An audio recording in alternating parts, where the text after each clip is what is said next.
Alright, Bismillah, walhamdulillah, wassalatu wassalamu ala rasulillah wa ala alihi wa sahbihi wa wala.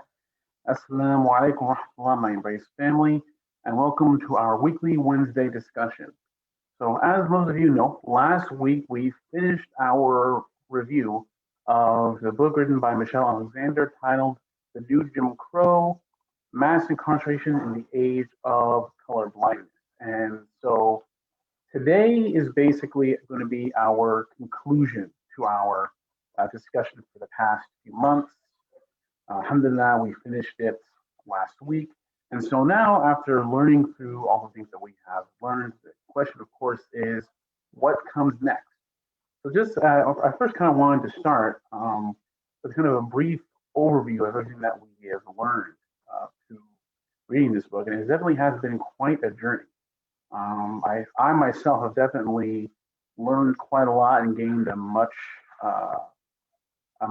more complex perspective on the issue of mass incarceration and systematic racism in general. A very, very insightful book to say the least. So just as an overview, through this book, we learned about the history of systematic racism in the US through slavery to Jim Crow to what the other calls the new form of Jim Crow, aka mass incarceration. We learned about the strategies that were utilized by those in power to force people of color, specifically the Black community, into a permanent second class status.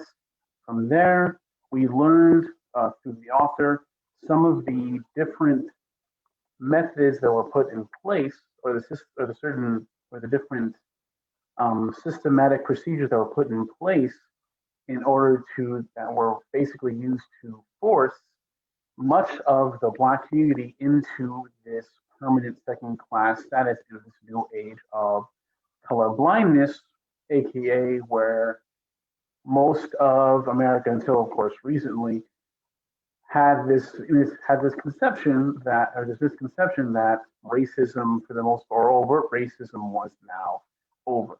And we learned through much of the different policies that have been utilized. We learned about how the criminal justice system proportionately targets the Black community and poor communities. We learned about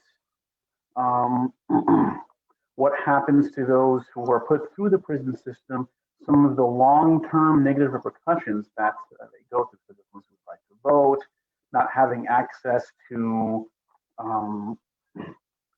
state and federal benefits, not being able to find a job, all these different negative repercussions that come upon them once they exit the prisons. We learn about, cash bail and how that has a huge effect on those who are even innocent of crime. We learned really so many things, and really it would take me all of today's session to go over what we learned. And I certainly hope that all of you who were able to join us through these discussions have also learned a lot.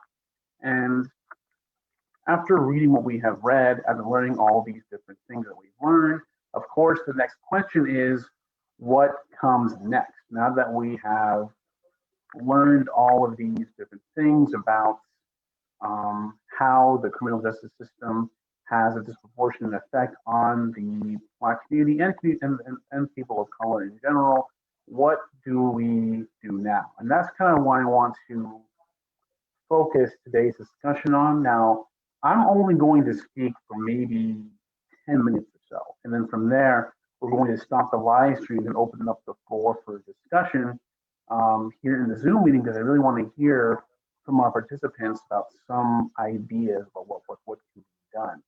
So I'm only going to speak for about, again, 10 or so minutes. And there's really a few couple things that I want to focus on in this brief talk. So after finishing the book, I actually went back to read the 2020 preface that she added into her 10-year anniversary version of the book. And I wanted to just read a quote to everyone here that kind of basically spoke to me, that kind of caught my attention when I was thinking about, okay, what are some next steps? What are some tangible things we can do now that we've learned this information? And she says this because she added in the preface basically an excerpt when she discusses, basically answers the question, okay, what's next? What is it that she wants the readers to do after learning this information? And this is what she says. Educate ourselves and others, speak unpopular truths, provide support for those who have been harmed, and organize against the systems that seek to oppress, control, and divide us. We must demand reparations for current and past wrongs, open our hearts and minds to one another, and heal our communities as best we can. We must act with great courage as well as compassion and humility, for none of us has all the answers. Ultimately, our goal must be to reimagine what justice can and should mean in our communities and our nation as a whole, a task that requires the participation and leadership of those who have suffered most. There is no roadmap, no guidebook. We must make do with the lessons of history and carry forward the struggle of early generations, guided by a moral compass that honors the dignity and value of us all. So, a lot to unpack there on that quote, but a very, very powerful quote. And so, one point I want to kind of focus on, when she says there's no map, there's no basically roadmap or step-by-step program of like exactly what needs to be done next, right? This is something, and that's kind of something I really think all of us need to keep in mind, that when we talk about, okay, addressing issues such as systematic racism or implicit racism, these how to address those issues and overcome them obviously does not have a black and white answer. If it was something as simple as having just a step-by-step action items on how to deal with these issues, we wouldn't have these issues. So he makes reference of that, but she also calls for a lot of very powerful steps for people to take. One, of course, is educate ourselves and those around us, which, alhamdulillah, that's what we kind of have been doing through some of these discussions that we've been having at Embrace. Going through books like The New Jim Crow and having an open, honest discussion about, racism, injustice, systematic racism, and others. We've been having these discussions in order to educate ourselves. For example, the monthly documentary ones we've been doing that has been led by Sister Rashida, educating ourselves on the different injustices that have been going on in our community. So we are taking steps to educate ourselves, but she also mentioned to educate others. And I think this is a very practical step all of us can do, is those who are in our families, our friends, our communities, let them know about these issues, right? Let them know that these issues exist. Like I mentioned in previous discussions, alhamdulillah, we've seen now some of the things that have changed is there is a much more open discussion on the issue of mass incarceration and systematic racism, right? Our leaders are starting to acknowledge this problem. We are having a sort of movement, Black Lives Matter, for example, where our communities are actively calling for systematic change to some of these issues, such as mass incarceration, police brutality. I mean, there was a black man shot down by an officer just a few days ago. So this is still a big issue. It's getting a lot more attention now. Unfortunately, though, there are still people who, even I'm sure many of us in our own families and friends, who still don't see that fact. I mean, our own vice president rejected this idea of systematic racism in the last vice presidential debate. And even some Muslims I met who don't know these issues. So educate those around us, let them know about these issues. I think this is something very tangible that a lot of us can do. She talks about to reimagine justice. And this is where I think our Islam comes in, right? And I've mentioned before that when I first announced that we were going to go over this book, I had a number of people come to me and basically ask, why are we going over this book? How is this book Islamic? What does this have to do with Islam, right? And I told them, and this is something that we're all very aware of, that a huge principle in Islam is upholding justice, right?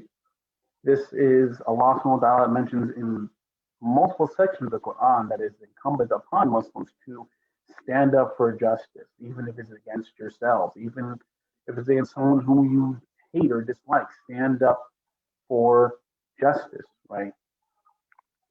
Call towards justice. And Islam helps us also understand what justice means, right? And of course, maybe inshallah ta'ala, we can actually dedicate a day or a segment just to speak about the concept of justice in Islam, right? The concept of adl, justice in Islam. But I think having that Islamic understanding of justice and what it means to us as Muslims can also help us kind of reimagine and kind of reflect on our own concept of justice from our, American perspective, how the American criminal justice system views justice, and kind of see the similarities and also see the disparities between that, right? So kind of reimagining what justice means. Is it really something as simple as, everyone who's thrown in jail is a bad guy and they deserve it, and our Saturday morning cartoon villains, every person in prison is like a Saturday morning cartoon villain that has gotten what they deserve. They deserve no sympathy, no anything of that nature. So kind of reimagining what our perception of that is. I thought that kind of also really spoke to me. So number one, continue to educate ourselves and those around us, our families, our friends, our communities. Number two, reimagine our own concept of justice. View the Islamic perspective of justice. How do we define justice from an Islamic perspective, right? And really see how that coincides with our own view of justice and how we were brought up as Americans, right? So that's number two. I think, of course, number three is like, okay, I've educated others, I'm continuing to educate myself, but I want to be on the ground. I actually want to actively do something. Are there actual tangible things I can do to actively address these issues right now? That's probably the next question that comes up. And this is where I think we can really have a conversation going. But what I wanted to do is for those of us who want to start getting involved, right? We've learned about these issues. We're passionate about these issues. What are some things we can do to get involved? This, of course, is going to involve research, right? Because there are definitely organizations out there that are actively working towards addressing these issues, right? There's no need to reinvent the wheel, so to speak. So what I'm going to go ahead and do real quick is share my screen, because I've identified just a handful of organizations that, with Sister Rashida's help, she actually identified one really good one that I'm also going to be sharing. But a few organizations that have made it their mission to address the issues that we went over with in this book. I'm going to go ahead and share my screen real quick. All right. And so these are just, I'm going to quickly go over some organizations that I've identified that are dedicated to addressing some of these issues that we have went over in the new Jim Crow. So this one is Equal Justice Initiative. This was actually brought to my attention by Sister Rashida. They actually have a perfect score on Chariot Navigator. Chariot Navigator is the largest organization in North America that basically cites and reviews charities. Like they show you their transparency, how much goes towards the actual cause, and so this particular organization has a really good score. So you know that they're a trustworthy organization. So they have here the Equal Justice Initiative is committed to ending mass incarceration and excessive punishment in the United States, to challenging racial and economic injustice, and to protecting basic human rights for the most vulnerable people in American society. So this organization here specifically its main mission is to address the issues that we go over in the book. So this is like one particular organization that's really good. Someone just wrote, this is Brian, oh yeah, this is Brian Tibbins' organization. I remember reading that before. So if you guys remember, we actually watched a movie, I think a few months ago, if I remember correctly, right? So Rashida, known called Just Mercy. It talks about, basically it was a movie about the efforts of Brian Stevenson trying to, and his fight to basically free a man who was incarcerated for a crime he didn't commit and was facing the death penalty. It's a very powerful movie, but based off a true story, an actual real life case. And this particular organization, Equal Justice Initiative, is an organization that was founded by the actual civil rights attorney that the movie is based off of, Brian Stevenson. So even more, just kind of add more credit to this organization that it does actually have clout, as the saying goes. So this is one way, and of course, most of these organizations, guys, have what you can do, how you can get involved, right? Whether it's through donations or volunteering and whatnot. This is one organization, Equal Justice Initiative. Another one, of course, is one that's one of the most well-known ones, ACLU, American Civil Liberties Union. They also do have some work towards criminal justice reform. They have here the Criminal Law Reform Project focuses its work on the front end of the criminal legal system, from policing to sentencing, seeking to end excessively harsh criminal justice policies that result in mass incarceration, overcriminalization, and racial injustice, and stands in the way of a fair and equal society. So ACLU also has a perfect score through Fairing every year. So they're also mainly legit. So you can see also here, they also focus on criminal law reform as well. Now this one here, Last Prisoner Project, we're going to spend a little bit of time talking about this one because this is where we as Muslims need to be careful about doing our research, right? So another one I found was called Last Prisoner Project. And so on the surface, their main focus is to combat the war on drugs. And so here's what they kind of say here. Social justice and racial justice are too often missing from our criminal justice system. Nowhere is that more true than the misguided and damaging war on drugs. Cannabis legalization in particular presents a glaring injustice as well as an opportunity to end unjust imprisonment of more than 40,000 Americans in prison for activities now widely legal. The cannabis legalization expands. Cannabis prisoners must be released, have their records cleared. This particular organization, their focus is not just on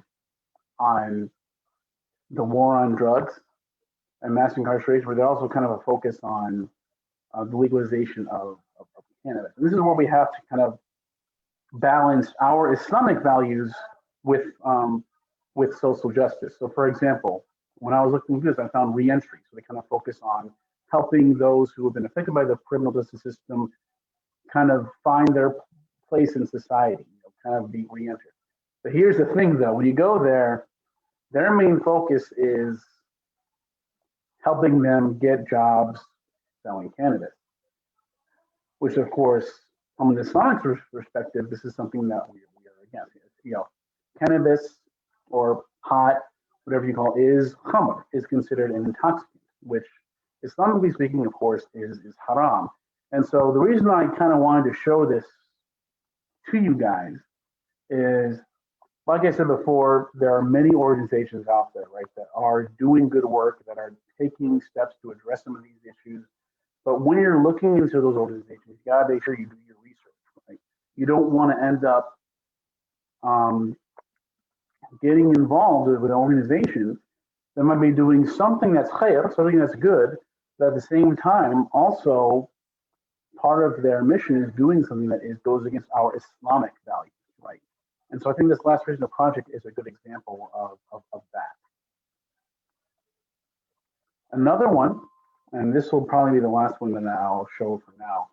This is the bail project. So I actually showed a video during our discussion a few weeks ago that talked about cash bail, which is another issue that she spoke about in the book, the damages and the evils of cash bail and how that has such a negative and such a damaging effect on, especially poor communities. For example, most of us know that the average American citizen cannot afford a $500 emergency.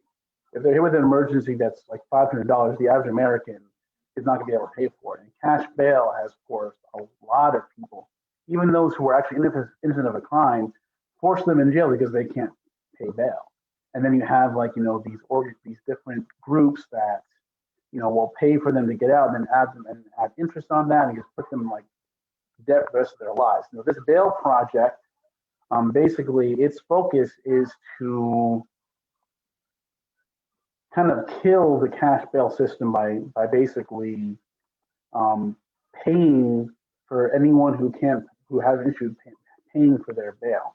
So this is what it says down here. So the bail project is a national effort to combat mass incarceration by disrupting the bail system, one person at a time.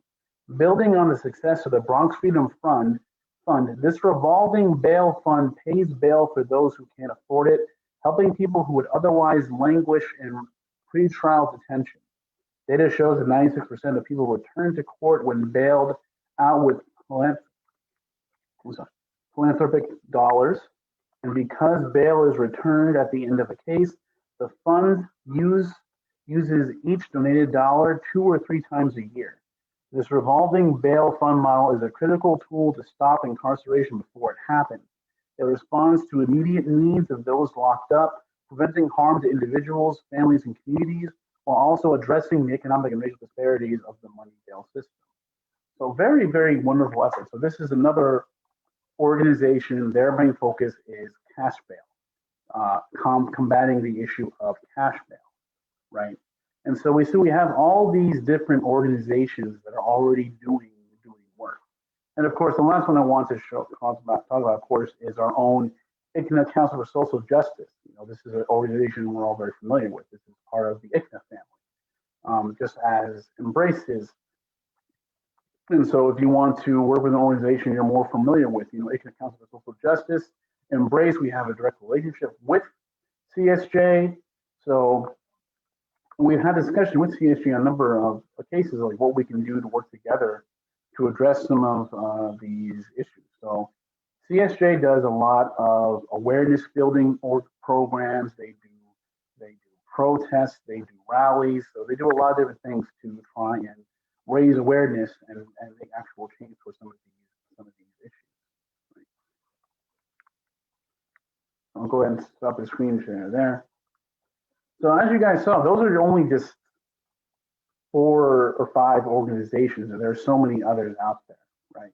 So there's no need to invent the wheel. If there's something that you can do right now, do your research, look into some of these organizations, whether it's through making a donation or actually volunteering. There are definitely tangible things that we can do to address some of these issues, right? And before I end the live stream, there's one more point I really want to make, and it's a quote. It's the quote that Miss Alexander has in the same 2020 preface that all again just kind of really spoke to me, and something that I really want all of us to internalize. I'm going to go ahead and read it now. So, and actually, this particular quote, before I read it, I'm using Kindle. So what Kindle does is there's a particular quote in the book that has been highlighted like many, many times by different people that actually pops out. And so this particular one did pop out. So it had a lot of different people quoting it. So this quote is, "Every system of injustice depends on silence, paralysis, confusion, and cooperation of those it seeks to eliminate and control." Very, very powerful quote. And so what I want us to take from that quote before we end the live stream and open the floor for discussion is whatever it is you want to do, right? Whether it's through further educating yourself, whether it's through talking to your family and friends, whether it's through calling your district attorney, calling your senator, your congressman, man or woman, or simply actively volunteering or what have you. Whatever it is, when you see an injustice going on, when it's made apparent to you that there is injustice or some type of oppression going on, we have to make sure we do not stay silent about it. Because as Ms. Alexander was saying, one of the primary pillars of these systems of oppression is compliance by those who are oppressed by it, keeping silent and keeping quiet. And so whatever it is that you want to do to address this issue of mass incarceration, police brutality, or whatever type of issue is out there, number one, we have to keep in mind that as Muslims, it is our responsibility to stand up against injustice, whatever that form comes into. And number two, keep in mind that if we keep quiet about injustice, that in and of itself is further strengthening injustice. Let me give you two Islamic examples, right? So, for example, we know about, I believe this is in the Quran, or it could be a hadith. I apologize if I get it mixed up. But we know of how when Allah subhanahu wa ta'ala was called for the destruction of a particular nation, right? The angel said, "But Ya Allah, there is a Muslim there. There is one of your slaves there." And Allah said to destroy that one person as well, because they were complacent. They did not share the message to their community. They did not actually actively try to make a difference and call their community towards good. So being complacent in and of itself is a crime. And number two, this is a story, I think, of one of our this is a story about Islamic history. Back in Islamic history, a particular scholar, I don't remember which, I don't remember if it was Imam Malik or it was another type of scholar who was being imprisoned. And basically, I think how the story goes is that one of the guards were there, and this scholar, I believe, was basically saying, I ask that Allah forgives you. And the guards say, "Well, why are you saying it to me? I'm not the one who's oppressing you." And this scholar said, basically, you are oppressing me by aiding the one who is oppressing me, basically. And so, really wanted to take from these two examples is that complacency and cooperation with oppression is oppression in and of itself. And it's very important for us to understand that. And so with that, I'm going to go ahead and end the live stream portion. Then I'll open up the floor for discussion. Before I go ahead and do that, next week, we are going to start a new book. This book is called Revelation by the Book by Imam Jamil al-Amin. So those of you who have been part of Embrace for a while know the name Jamil al-Amin very well. We've done discussions about him. We have done programs in recognition of him. Basically, he is also known as H. Rap Brown. He was a civil rights advocate back in the day. He converted to Islam a little while ago. I could be wrong, but I think it was like in the 80s or so when he converted. Don't quote me on that. But basically, when he converted to Islam, he did a complete 180. He helped kind of completely transform his community. He's actually really crazy how he transformed his community from a community that had drugs, prostitution, high crime rates. He helped transform his community into a community that was khair, a community that had a lot of goodness, that had a lot of respect for him, that really brought down crime rates and drug use and prostitution and all these other things. He helped transform his community into a community of goodness, right? And unfortunately, he was unjustly incarcerated about 20 years ago. He was, the FBI was basically after him for the longest time, and he was convicted for killing a police officer. Even though there's someone else who has confessed to that crime, there are a lot of questionable things that went on during the whole trial that really calls into question if whether or not he actually committed this crime. We prove that he didn't. But he faced injustice. He's been unjustly incarcerated for the past 20 years. But he wrote this book called Revolution by the Book. And basically, through this book, he kind of discusses how the Quran can help transform and change a community, right? Kind of like how he did with his. And so that's what I want to go over starting next week.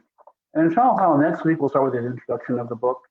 But for those of you who want to buy it early, again, it's called Revolution by the Book. You can buy it off of Amazon. I think it's around $14 or so. So that's when we're going to start going over next, inshallah. So with that, we'll go ahead and end the live stream. Then we'll open the floor to discussion. Assalamu Alaykum.